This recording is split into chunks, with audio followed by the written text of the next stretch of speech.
All right. Well, Frank, you're our first, so just hang tight. We usually wait a couple of minutes here to allow some people that are having technology issues, any stragglers, jump on. So um, for those of you who are getting on board, we welcome you to Terra Third Thursday. We'll be getting started here in just a minute or two once we get some folks a chance to unpack their downloads and get the presentation up and running. So just hang tight and we'll get started at approximately 3:02 Eastern time. So just hold on.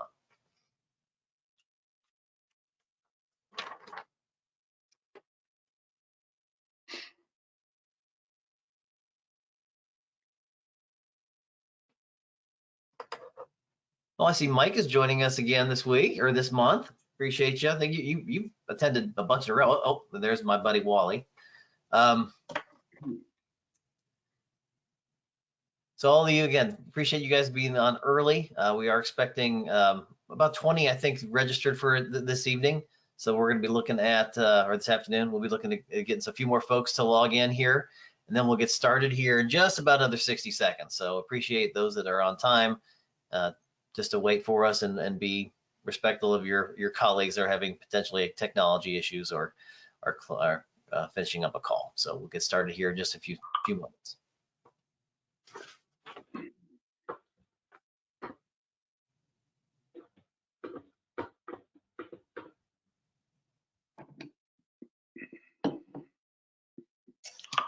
All right, well, by the official Apple timepiece, it says 3:02 Eastern time. So we're gonna go ahead and get this thing started. Again, we wanna thank you for joining us today for Terra's Third Thursday webinar. For those that are regular attendees like Mike Schuler, you know that these webinars are brief and designed to be, provide useful information and give you some information that you can use to enhance your operations and your bottom line. Today, we are pleased to invite Nate Poynter and Stephen Hauser with Evercyle to be our hosts.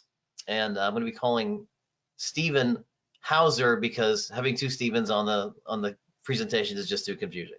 So it's going to be Hauser and Napoli for the duration. They're going to be presenting to us today on the subject of creating the bridge between ITAD and enterprise. And we're going to get, to their presentation just as soon as we can, but there are a couple of Terra related just items that I wanted to get everybody aware of. First we want to make note of our members that are celebrating their anniversary this month. So as our certified recycler members, we got a couple of those this month. A Better Way computer recycling, Ample Tech, Aero Pacific Electronics, Liquid Technology, and Next Tech. And then on our allied side, we've got Chip Sales, which I intended to wear my swag that they sent me last month, but I couldn't do it just because it was a long sleeve and it's a little hot here today. Export Computer Exchange and FPD Recycling has renewed with us. We've got a new member that we're wanting to say hello to, and that's Blue Whale Materials. They're one of our allied members, and we'll be doing one of our future Terra Third Thursday webinars. As you all know, the eScrap and eReuse conference is going to be a combined conference this year, and Terra has negotiated with our industry partnership a attendee discount. So if you're going to be attending, not exhibiting, attending, you can get $50 off. We'll be sending out likely Monday, because we're having some email issues with our system, a $50 discount promo code for everybody to register to that. So that'll be available to everybody starting Monday. And then next month, for some of you that are on our marketing side, may have participated in one of our marketing meetings, which is similar to one of these Terra Third Thursday sessions, but different in that this is where our members get an opportunity to interact with each other. So it's based on marketing. We have PR folks, marketing folks, advertising, just kind of talking about best practices that relates to the industry. And we've done topics such as like pay-per-click and what works and how do you write blogs. And we'll be doing another session like that, which we'll be sending some information out here shortly on, tentatively scheduled for Thursday, the 22nd, the fourth Thursday of the month. But there's actually 5 Thursdays in June, so we may do it that 5th Thursday. So more to come on that. Getting back to this presentation and moving on, if you have any questions, everybody's in listen-only mode, so please use your the information on the side here, there's a chat feature, there is a questions feature. I'll be monitoring that during the presentation, and I'll be asking these folks, Nathan and Hauser, some relevant questions as they come up. So feel free to ask questions during the presentation. But we've got to get things moving. It's 45 minutes. I'm already talking too long. So let me quickly introduce our speakers and our host. Evercyle, first Nate. For over a decade, Nate has launched innovative technology for organizations that face IT hardware circularity programs. Nate's mission is to bring the best possible solution to managing fleets of data-bearing devices throughout their life cycle, no matter where the devices are deployed around the globe. Hauser, who is with strategic partnerships at Evercyle, for almost 3 decades, he's been an integral part of establishing collaborative results in the area for Fortune 500 companies and smaller. His career includes leadership roles in global sales management, contract compliance and negotiations, and of course, ITAD solutions. Their company, Evercyle, one of our newer members, or newer allied members, is a software as a service platform that streamlines the chain of custody when planning IT lifecycle services for devices like smartphones, tablets, laptops, computers, and other electronics. So I'm going to let them talk a little bit about their business, talk a little bit about this industry, where they fit in, and how their solutions and the areas that they serve can better improve your bottom line in operations. So without further ado, guys, I leave it to you. Thank you, Napoli. You just want to do the rest of this? I mean, you're like a pro at this. We'll run through the slides and you can just keep going. Sure, yeah, I would too, because I'm a yammerer, but you don't need me doing that. So Napoli, thank you.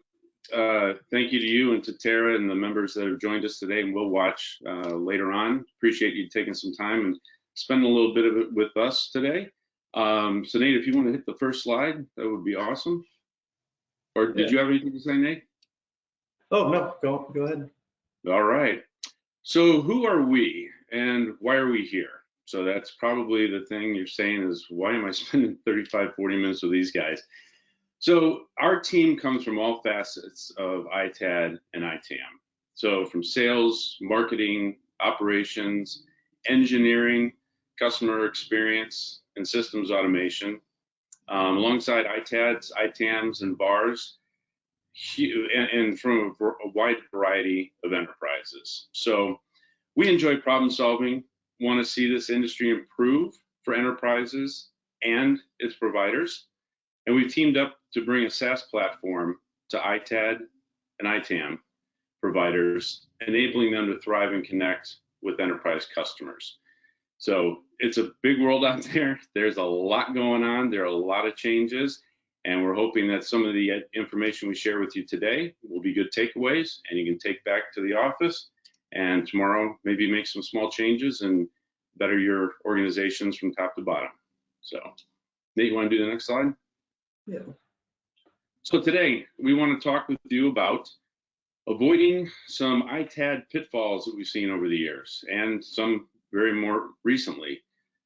Hot topics of 2023.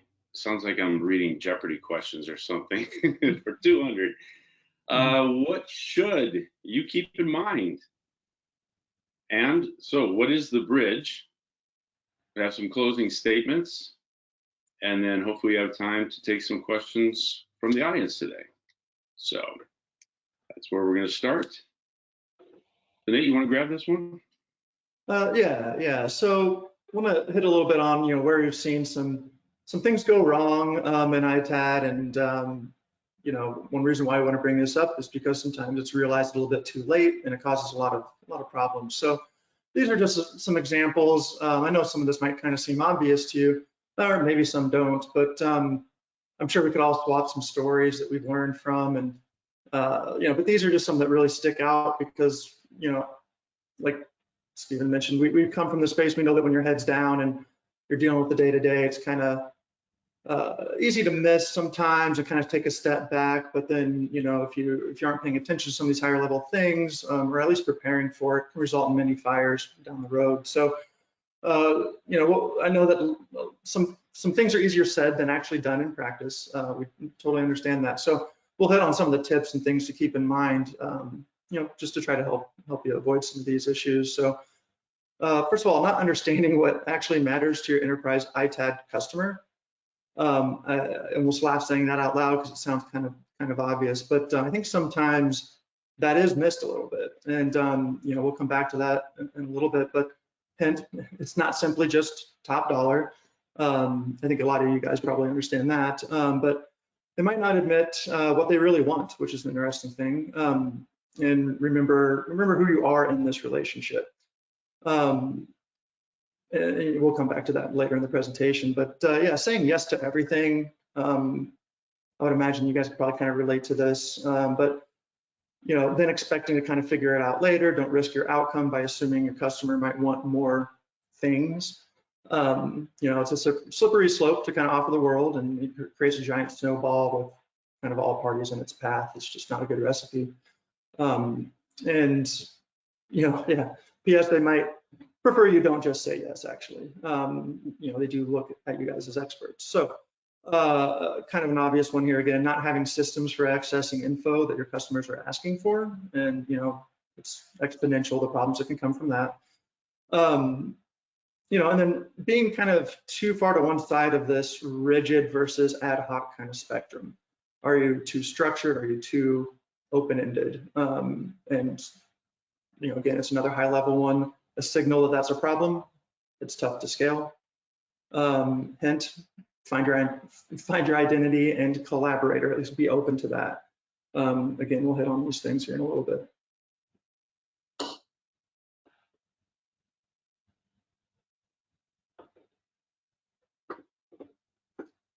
All right, so hot topics of 2023.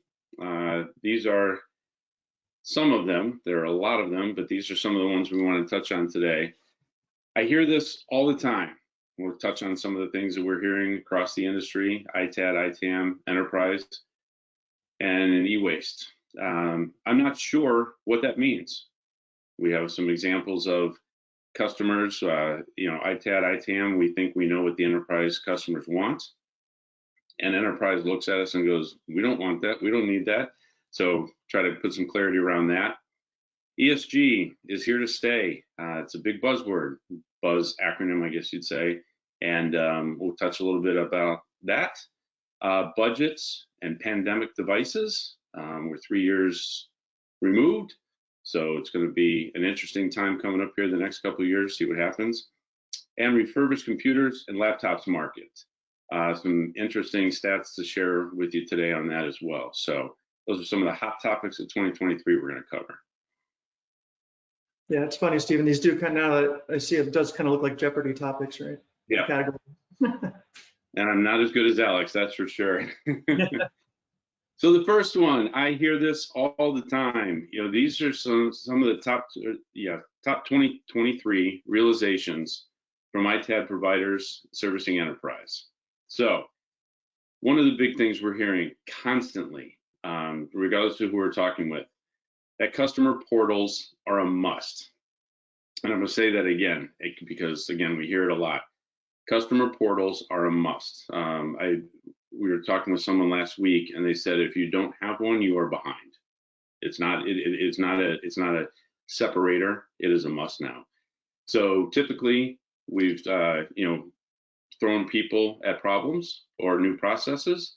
That's very expensive. Can't continue to do that. From an efficiency standpoint, just want to make sure that your customer service reps and customer advocates aren't on the phone all day trying to chase data. And so that's another reason a portal is important. Make sure the customer can, at their convenience, log in and check on what's going on with their devices or their payment or any of those things. And accuracy. Too many times we end up making the mistakes, and it's nice when the customer puts the information on, and if there is a mistake, onus is on them, work through it, and then we just work together to fix the issue. Need to be a service that is just it is just a repetitive thing. Everybody says I need to be a service provider, but now what you have to be is not just the provider of the service, you have to be the service. And that is becoming more and more apparent that it's just not buying devices. There has to be services in your organization that are separators or make you at least equal to your competitors.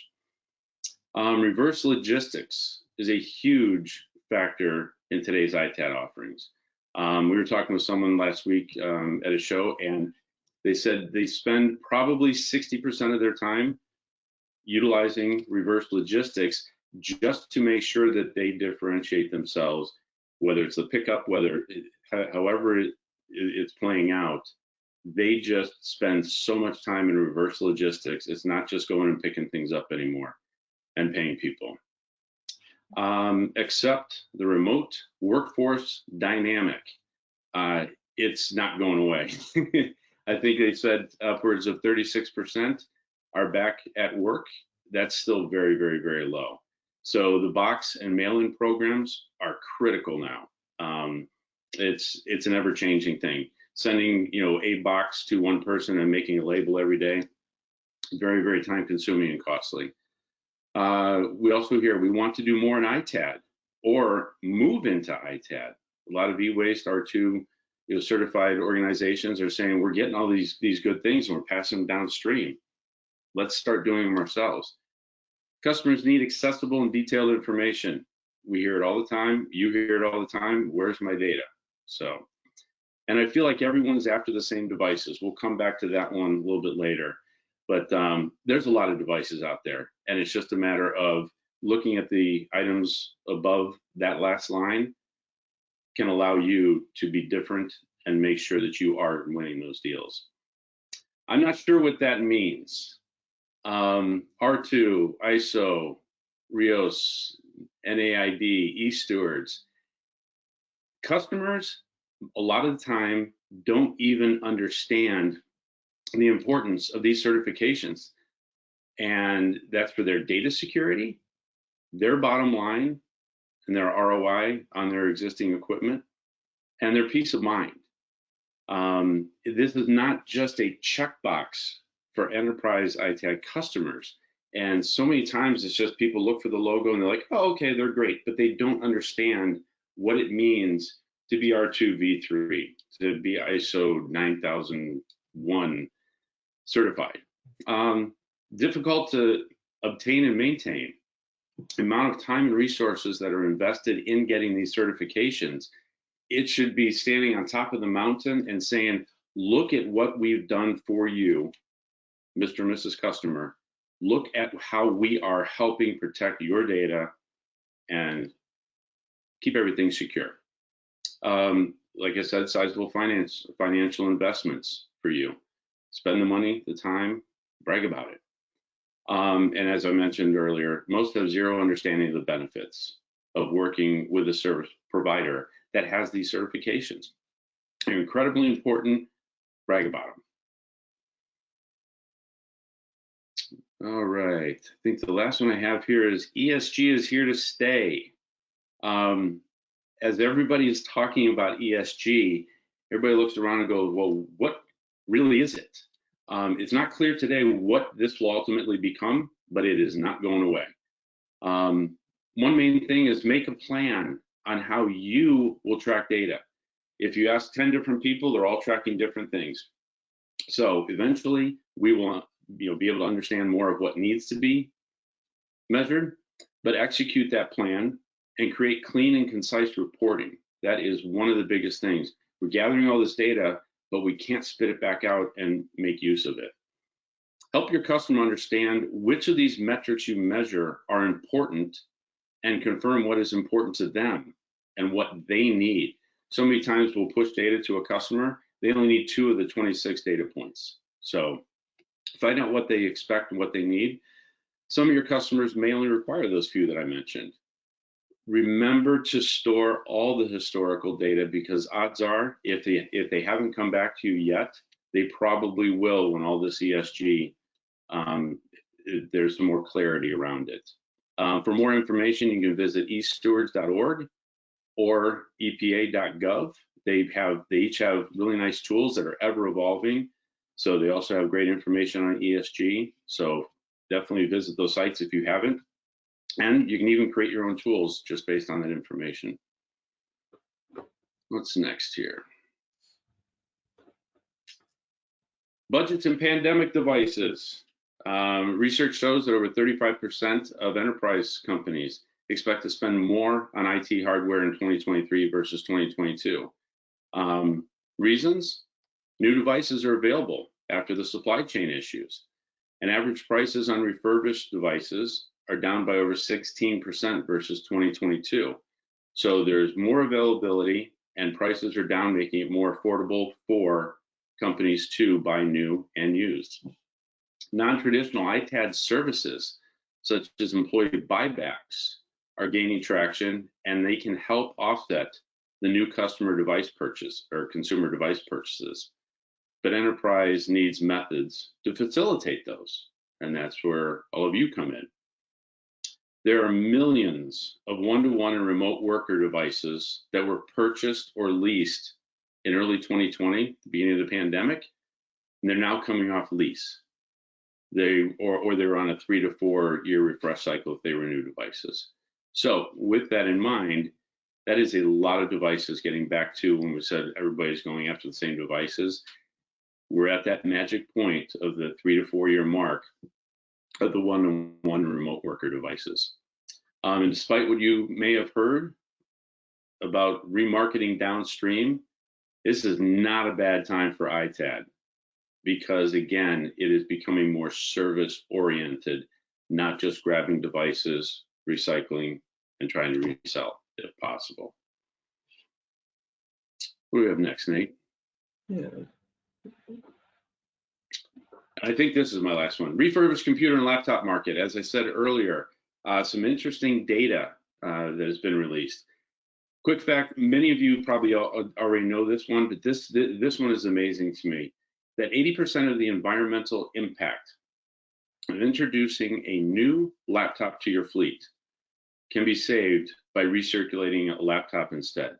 So instead of putting a brand new one, the manufacturing of that laptop is where 80% of the environmental impact hit comes from.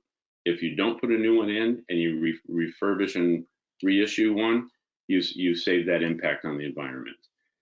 So getting back to the refurbished computer and laptops market, the market size for refurbished devices in 2022 was $4.7 billion. The projected market size for refurbished devices by 2031 is $11.4 billion. That is in just the next 9 years. It is going to increase by over 142%. And why is that? There's growing concerns in electronic waste, continued growing concerns, I should say, and the rapid rise in demand for lower cost computers and laptops. Seems very, very simple, but those numbers were just remarkable to me when, and Nate, when we were talking about this earlier. That's a huge, huge, huge increase. The devices are coming, the millions and millions of devices are coming, and there is a demand for it. All right, back to you, Nate. Yeah. So again, just want to hit on kind of at a high level some of the things to kind of keep in mind as we talk about these trends and the things we're hearing, in this industry recently, especially this year. Well, one line that I heard, so I put it in quotes, I didn't come up with it myself, but I really liked it, was make ITAD a program, not a project. That really spoke to me because, being in this industry for a little while on different sides of it, seeing it at different angles, there's a lot of projects, a lot of deals, projects, and coming from kind of an engineering background and putting a lot of value on processes and things at scale, that was something I felt like, needed to be solved. And so remember, projects don't scale and the outcomes are unpredictable, right? It's hard to, when you think of things project by project. I know saying that is easier said than done. So, give a little bit more on that here in a bit, but keep the big picture in mind. Don't silo processes. Try to think like an engineer a little bit and, keep departments in harmony.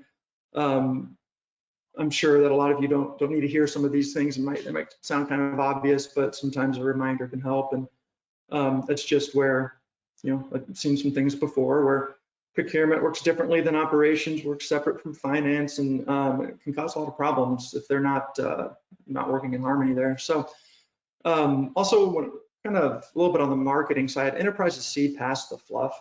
So, I've just noticed, a lot of kind of replicated marketing terms, buzzwords, where people kind of, like Stephen mentioned earlier, the certifications. It's not just a checkbox, right? It's like talk about it with your customers. They don't actually know everything about the certifications, and it is useful. It's kind of eye-opening recently. We were at a conference, we heard some of these enterprise customers talking, and they actually do want to understand why those certifications are important. They have to go talk to their management or whoever on their side about this stuff. It really goes a long way to kind of help consult them and educate them on what this stuff means. Just talking about how important it is doesn't solve their problems. You actually got to do it, help them understand it, give substance to the why, the how, and help them deliver.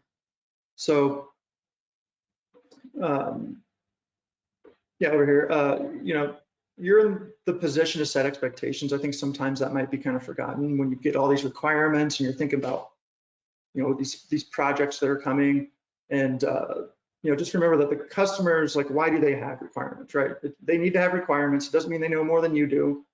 And they actually are looking for advice on this stuff. So, you can kind of use that to set expectations that work for you, because success for you is also success for the customer.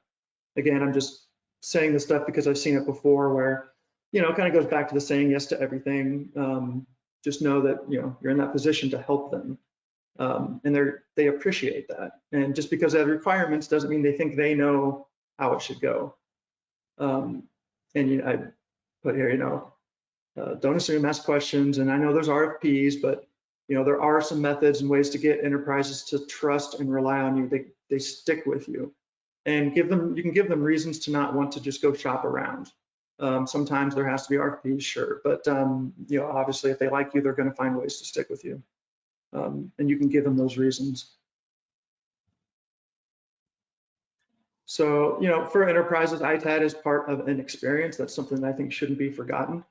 We kind of titled this as a bridge from, ITAD to enterprise, because I think that traditionally a lot of the ITAD e-waste recycling that want to offer ITAD,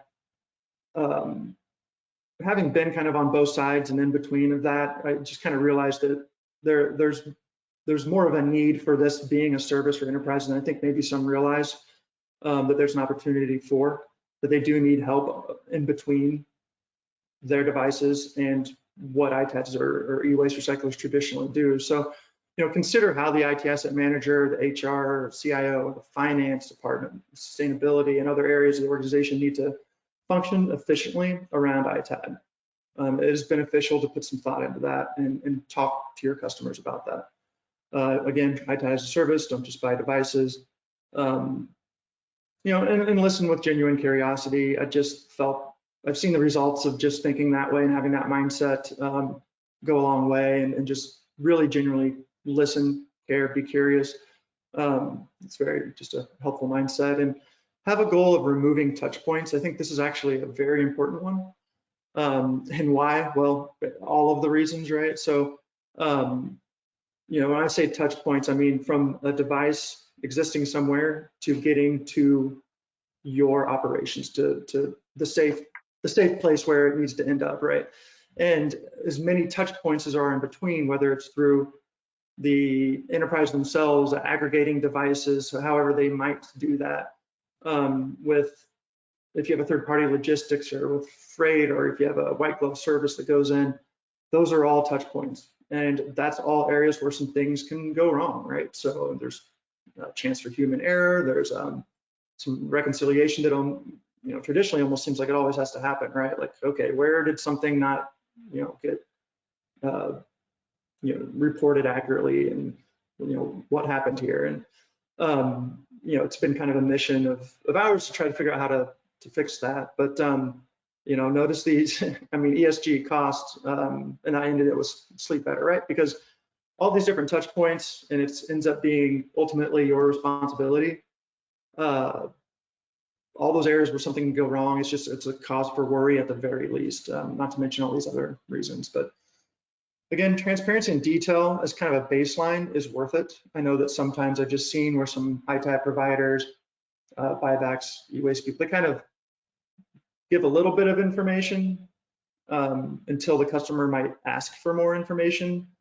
And I think, they have some reasons for that because it's like less to critique them about. But I'll just say from what I've seen that just as a baseline, be okay with transparency, be detailed. It saves a heck of a lot later on when the customer asks for information or they need to start that back and forth with you to get more out of you. There's ways to avoid that. So.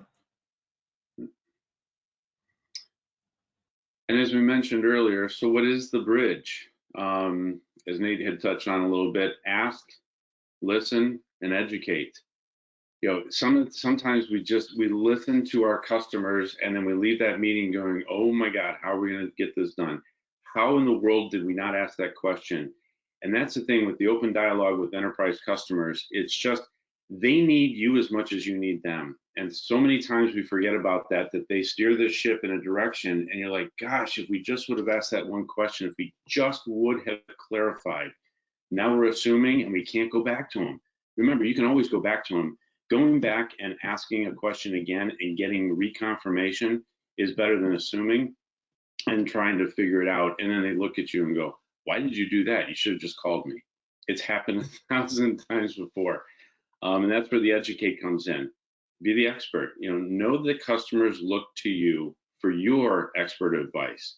They're in their role for a reason. You're in your role for a reason. Your company is very successful and is different for a reason. So again, be proud of that and tout it. Establish what is of value to your customers. Kind of goes right back to the last statement. Is again, clarify what they value. Every single customer is different. Every single one of them. Some wants no reporting. Someone just wants the most money. The other one says, just pick it up. I don't care what you do with it. I don't even need a data erasure report.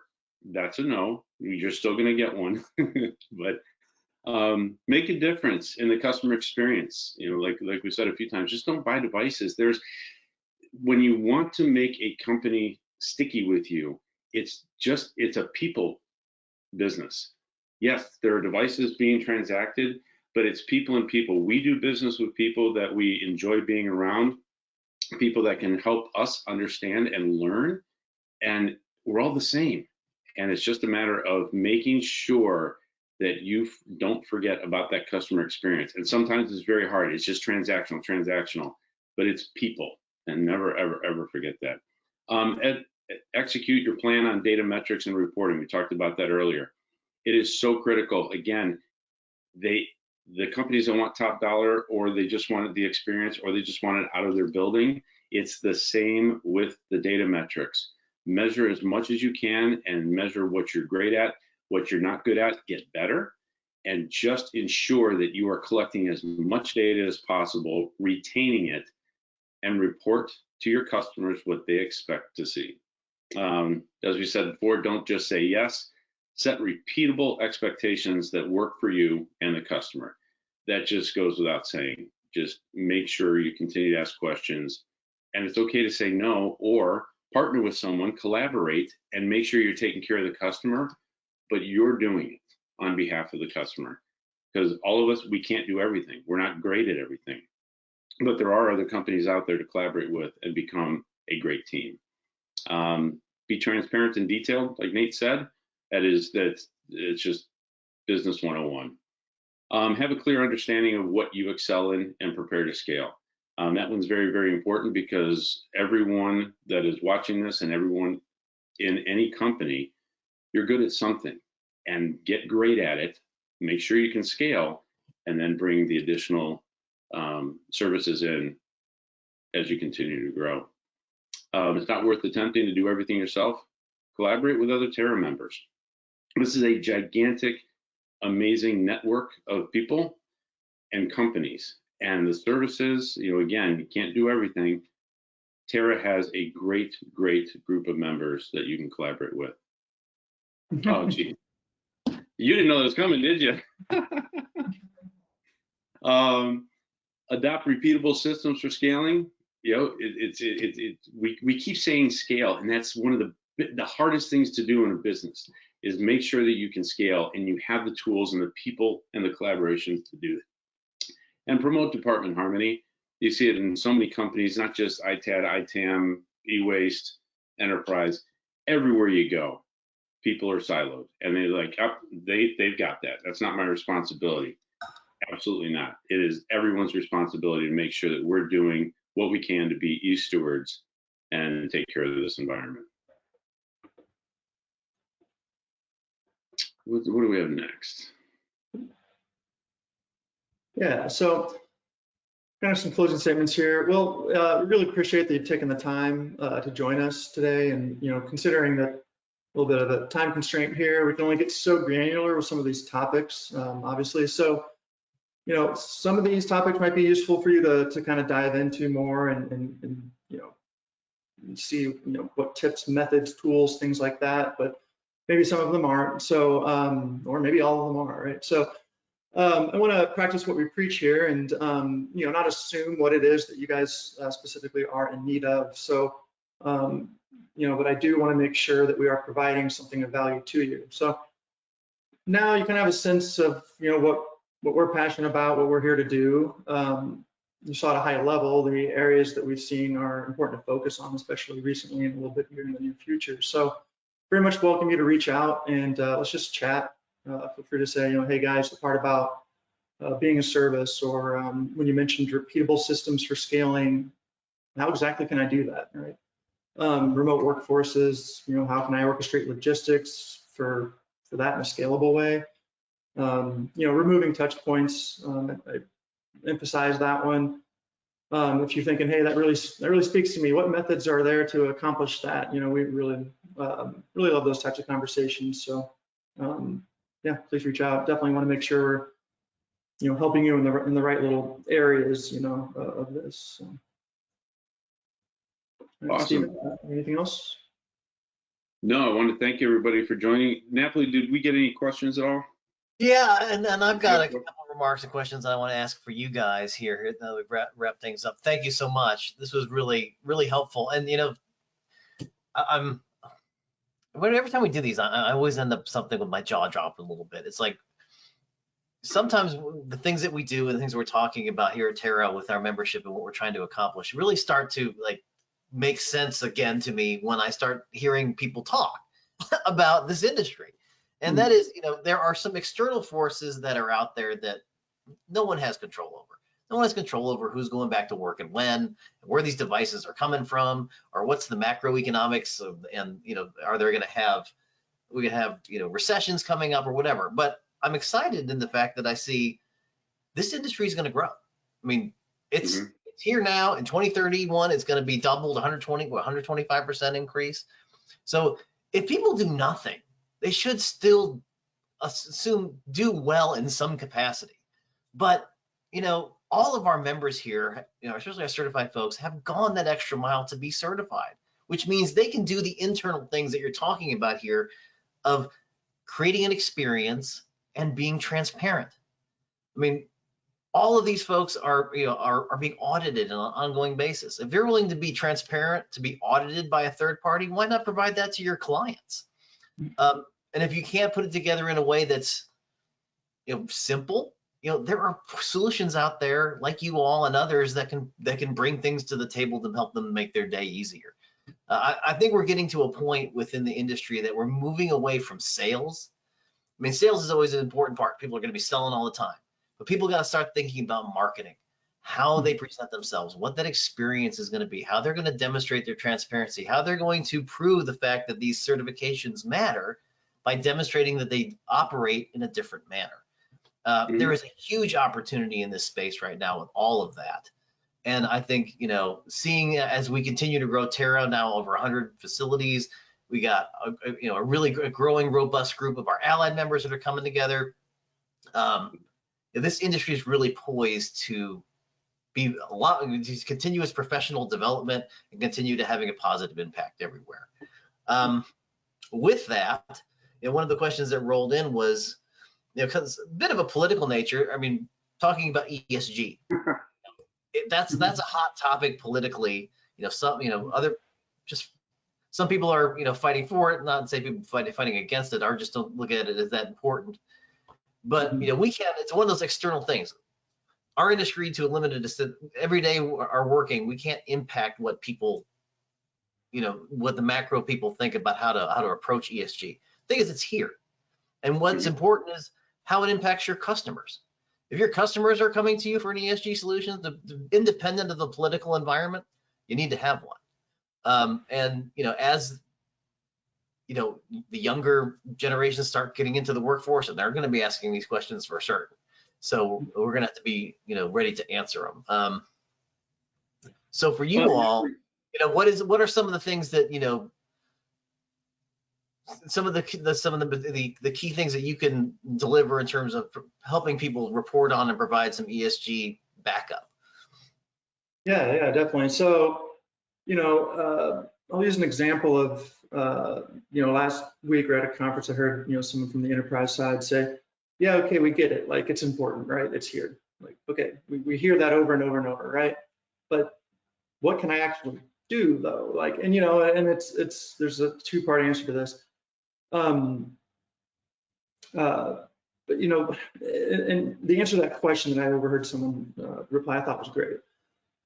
They said, well, figure out what it means to your company, because ESG, it's here, but it's not quite clear exactly what is right, what calculations matter, what's behind that, still a little, it's in its infancy, right? So when my company says, hey, like, report on ESG, it's like, cool, what's that really mean to you though, right?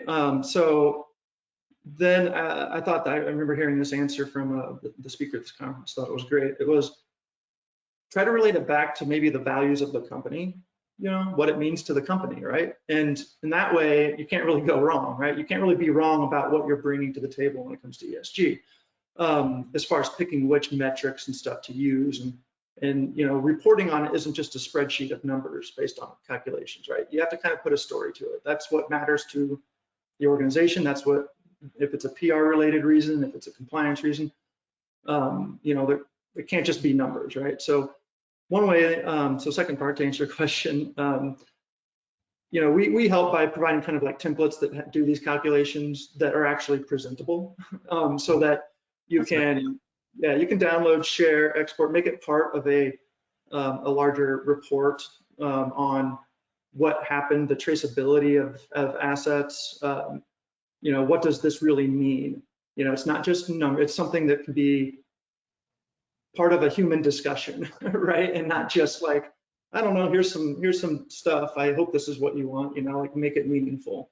So that's a little bit ways that we help. And it's a moving target. It's going to be moving, but it's here to stay. I don't think ESG as a topic isn't really about opinion anymore. It's from a business perspective, it's something you have to address. So it's here, it's growing. As Stephen mentioned earlier, I think eStewards is doing some good things. They're putting together, calculations. They're taking the time and effort to continue to work on it.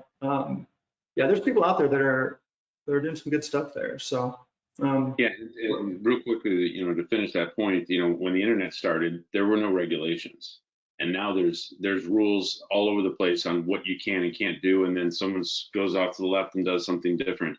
There is no one throat to choke right now with this whole ESG thing. And the thing is, the enterprises, someone upstairs is saying, we need to start reporting on ESG. And the whole meeting room sits there and goes, well, where do we even start?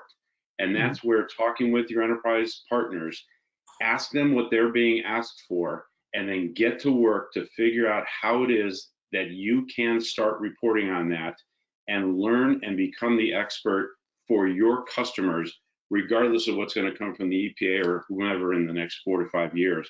You have to do what's best for your customers and what they need to see. Absolutely. And I can tell from experience, the third leg of our membership stool at Terra is we're certified folks, we're allied members such as yourselves, and we're what we call sustainers. And those are the companies that utilize the services of our eStewards and R2 certified partners that that believe in doing things the right way and following best practices. There are so many organizations that are currently using the collective services of our members that just aren't reporting on it. It's like, that's low hanging fruit. Of all things that you can report on, it's like, if I'm using an R2 or an eSteward certified partner, I'm doing something the right way. So, help them merchandise that to their customers. It's an area that where Terra is going to be focusing a lot here in the coming year. Is we want to make sure that we're paying off those organizations that are doing it the right way. So Yeah. with that, it's amazing how quickly 45 minutes can come and go, but we are there. So Hauser, Nate, appreciate you guys today. Thank you guys again for joining us. We will be doing this session again next month, third Thursday. Stay tuned. Thanks, everybody. Take care.